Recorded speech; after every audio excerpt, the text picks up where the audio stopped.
Hello viewers, நீ நம்ம பார்க்க போறது My Hero Academia Season 7 Episode 8 Part 2.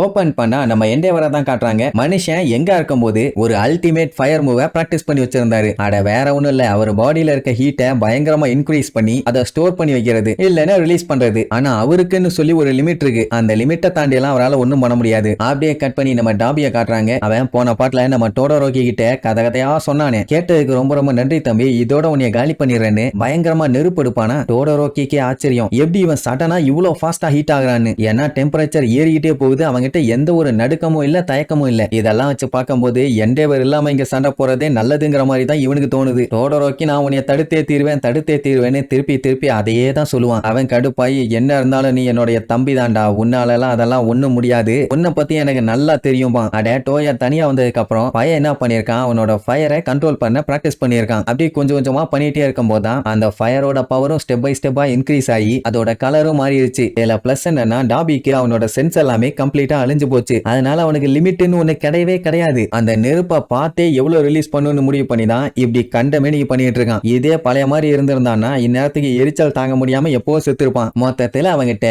சூடு இல்லே சொரணை இல்லே இப்படி சொல்லிட்டு பிளாஷ் ஃபயர் பிஸ்டும்பான். கையில இருந்து காட்டுத்தனமா நெருப்பு வரும். ஏன்டா ஷோட்டோ உனக்கு ஹெல்மெட்டை பிடிக்குமான்னு சொல்லிட்டு உன்னோட நெருப்பு பவரை பயங்கரமா யூஸ் பண்ணுவான். அங்க இருந்த ஹீரோஸ் எல்லாருமே தெரிச்சிருவாங்க. யாராலையும் அந்த நெருப்பு கிட்ட நெருங்க கூட முடியல. தென்ன எண்டேவர் மூவான்னு கேட்பாங்க. ஏன்னா அவரு தான் இந்த மூவை யூஸ் பண்றது. அதான் ஹீட்டை ஸ்டோர் பண்ணி வச்சு அதுக்கப்புறம் ரிலீஸ் பண்றது. அதை இப்ப இவன் பண்றான். லீடெல்லாம் பார்த்துட்டு டோடோரோக்கிய நினைச்சு கவலைப்படுவான். ஆக்சுவலா ஆல்ரெடி இவங்க டாபியை பத்தி எல்லாம் டிஸ்கஸ் பண்ணிருப்பானுங்க. அதெல்லாம் யோசிச்சு பார்த்துட்டு அவனால தாக்கு பிடிக்க முடியுமா இல்லன்னு கூட தெரியல. லீடாக்கு என்ன பஞ்சாயத்துனா, அவனோட இன்ஜின் ஹீட் ஆயிடுச்சுன்னா அவனால ஓட முடியாது. என்ன பண்ண போறானோ. இங்க நம்ம டோடோரோக்கி மத்த ஹீரோஸ் எல்லாம் ஒன்னா சேர்ந்து எப்படியாச்சும் தடுக்கணும்னு சொல்லி ரெடியான்னு இருப்பானுங்க. ஆனா அதுக்குள்ளேயே டாபி செம ஸ்பீடா மூவ் பண்ணுவான். எல்லாம் மிரண்டுருவாங்க. ஏன்னா அவன் இதுக்கு முன்னாடி பண்ண அட்டாக் ஹெல் ஸ்பைடர். என்ன டைவர்ஷன் தானா, இவன் வேற ஏதாச்சும் பண்ண போனானான்னு ஒரு பீதி. அவன் டோடோரோக்கி மூஞ்சில நான் ரியாக்ஷனை பார்க்கணும்னு சொல்லிட்டு ஓங்கி வந்து அவன் மூஞ்சில ஒரே குத்து. அப்படி குத்திட்டு அவன் பிளைங்ல இருக்கும்போது கடுப்பேத்திட்டு இருப்பான். அட இவ்வளவு நாளா நம்மளுங்க யூஎஸ் ஸ்கூல்ல சிவிலியன்ஸோட சேஃப்டியா இருந்தாங்கல்ல, அதான் சொல்லி வண்டியா திட்டுவான். என்ன பயந்து போய் ஒளிஞ்சுக்கிட்டியா, நீ எண்டேவரோட பையன் தானே, டாபியோட பிரதர் தானே, உனக்கு வெக்கமா இல்ல இந்த மாதிரி பண்றதுக்கு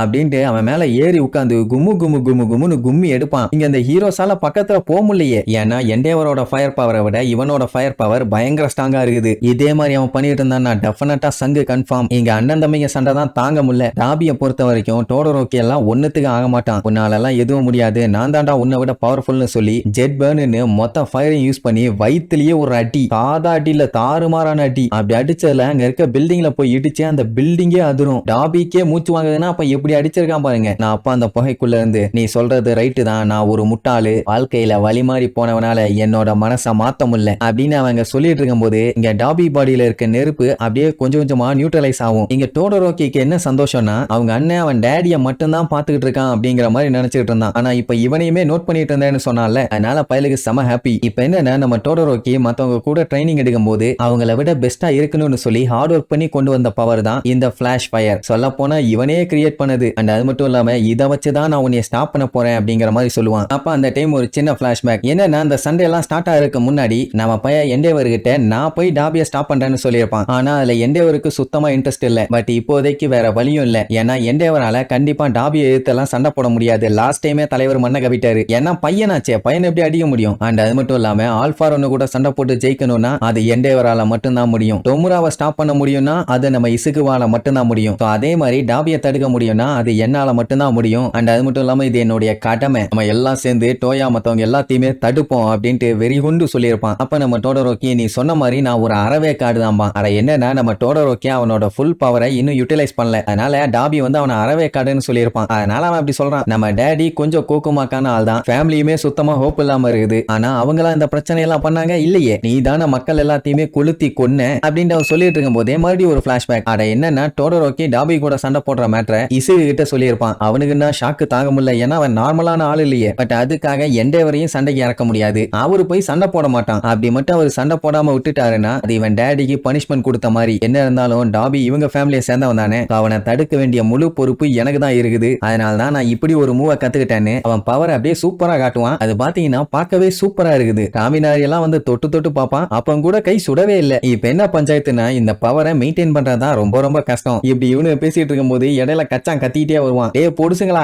இதை விட பெஸ்டா நான் சண்டையில காட்டுவேன், அங்க வந்து பாருங்கடான்னு. அவனுக்கு இதே வேலை. இப்ப என்னன்னா நம்ம பையன் பிளாஷ் ஃபயரை யூஸ் பண்றான். அதாவது பையன் ஹார்ட்ட மையமா வச்சு லெஃப்ட் சைடும் ரைட் சைடும் அந்த பிளாஷ் ஃபயரை அட் அ டைம்ல மேனிஃபெஸ்ட் பண்றான். சோ இதனால ஹாட் அண்ட் கோல்டு பிளட் பாடி ஃபுல்லா சர்க்குலேட் ஆகும். இப்படி ஹாட் அண்ட் கோல்டு ஈக்குவலா மிக்ஸ் ஆகி தான் இப்படி ஒரு ஃபார்முக்கு வருது. பார்க்கவே கோல்டு ஃப்ளேம் மாதிரி இருக்குது. இப்போ இவங்க டாடி எண்டேவர் என்ன பண்றாரு, பாடியை கூல் பண்ண ஐஸை யூஸ் பண்றாரு. ஆனா நம்ம பையன் அதை அப்படியே ஆப்போசிட்டா பண்றான். இது எல்லாமே இந்த பவர் அவனோடதுன்னு சொல்லி ஏத்துக்கிட்டதுனால மட்டும்தான். ஏன்னா முதல் சீசன்ல எல்லாம் பாத்தீங்கன்னா பையன் ஐஸை மட்டும் தான் யூஸ் பண்ணிட்டு இருந்தான். டாடி அவனுக்கு பிடிக்காது, அதனாலேயே ஃபயரை யூஸ் பண்ண மாட்டான். நம்ம இசுக்கு இல்ல இது எல்லாமே உன்னோட பவர் தான் சொல்லி அதுக்கப்புறம் யூஸ் பண்ணி தான் இப்ப இந்த அளவுக்கு வந்து நிக்கிறான். அதுக்காகவே நம்ம இசுகுக்கு ரொம்ப ரொம்ப தேங்க்ஸ் அம்மா. இதெல்லாம் யோசிச்சு பார்த்த நம்ம டோடரோக்கி இதுக்கப்புறம் இன்னசென்ட்டான பீப்புள் யாரையும் கொல்லாரா கொய்யாலன்னு பிளாஷ் ஃபயர் ஃபிஸ்ட்னு சொல்லி ஓங்கி வந்து ஒரே அடி. அதுக்கப்புறம் ice bound crash, cold flame spell blade அப்படின்ட்டு மரண காட்டிட்டு இருப்பான். நீ கட்டுப்பா இருக்கீனா, உன்னை கூல் பண்ண நான் ஹெல்ப் பண்றேன்னு சொல்லிட்டு அப்படியே இன்னும் பவரை யூஸ் பண்ணி அடிப்பான். டாபி அப்படியே பிச்சுக்கிட்டு பின்னாடி போவான். அவனுக்கே ஷாக்கு. ஏன்னா இவனோட இன்டென்ஸான ஹீட்டை அவனால தாங்கிக்க முடியுது.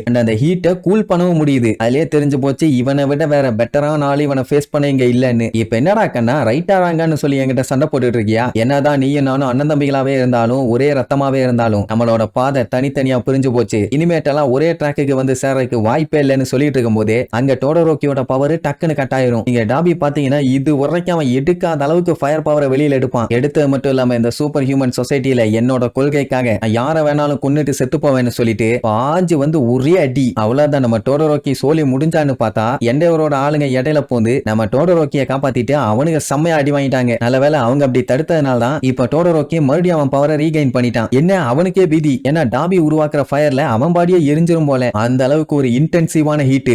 ரைட், ஒரு கை பார்த்தலாம். நீங்க நம்ம பையன் சண்டைக்கு நிக்கும் போது வாழ்வா சாவாங்கிற நிலைமையில தான் நின்றுட்டு இருக்கான். அந்த டைம் அவன் மைண்ட்ல இந்த மாதிரி ஓடிட்டு இருக்கும். அதாவது அவன் வாழ்க்கையில மறுபடியும் பின்னாடி போய் கரெக்டான பாத்துல வரணும்னு அவனுக்கு தோணுது. ஏன்னா அவன் வளர்ந்து வந்த போது அவன் ஃபேமிலி கூட அந்த அளவுக்கு அட்டாச்மெண்டோட எல்லாம் இல்ல. அவங்களை விட்டு பையன் ரொம்ப தள்ளி தான் இருந்தான். சின்ன வயசுல இருந்தே நம்ம பயலுக்கு ஹீரோ ஆகணும்னு ஆசை தான். அவங்க அம்மா நீ அந்த அளவுக்கு எல்லாம் கஷ்டப்பட வேண்டாங்கிற மாதிரி தான் சொல்லியிருப்பாங்க. அதுக்கப்புறம் என்னென்னலாம் ஆச்சுன்னு நம்ம எல்லாத்துக்கும் நல்லா தெரியும். பட் இந்த விஷயம் எல்லாத்தையுமே அவன் கம்ப்ளீட்டா ரியலைஸ் பண்ணும்போது எல்லாரும் அவனை விட்டு தள்ளி போயிட்டாங்க. அவன் ஃபேமிலியை தான் சொல்றான். ஆனா எப்பவுமே எந்த ஒரு பஞ்சாயத்துனாலும் நம்ம டோடரோக்கி கூடவே இருக்கிறது யாரு, அவனோட ஃப்ரெண்ட்ஸுங்க. இப்ப இவன் இந்த நிலைமையில சும்மா சிங்க மாதிரி வந்து நின்னுட்டு இருக்கானா அதுக்கும் அவங்க தானே காரணம். ஏன்னா கிளாஸ் ஏ இவனை எப்பவுமே தனியா விட்டதே இல்ல. இவனை மட்டும் இல்ல, யாரையுமே ஒருத்தருக்கு ஒருத்தர் அவங்க விட்டு கொடுக்கவே மாட்டாங்க. அதனாலேயே பையன் ரொம்ப சேஃபா ஃபீல் பண்ணான். டீச்சர்ஸும் நல்லா ஃப்ரெண்ட்லியா சொல்லி கொடுத்தாங்கல்ல. ஒவ்வொருத்தருக்குமே அவங்களுக்குன்னு ஒரு அல்டிமேட் மூவ் இருக்கணும். அந்த ஒரு மூவை வச்சுதான் இவங்களை பத்தி மக்களுக்கு தெரிய வரும். எண்டேவருமே அவரோட பர்சனல் அட்டாக் அவனுக்கு சொல்லி கொடுத்திருப்பாரு. அதான் அந்த ஸ்டோர் பண்ணி அதுக்கப்புறம் ரிலீஸ் பண்றது. இந்த விஷயத்தெல்லாம் யோசிச்சு பார்த்துக்கிட்டே பையன் பயங்கரமா அவனோட பவரை ஸ்டோர் பண்ணி வச்சுட்டு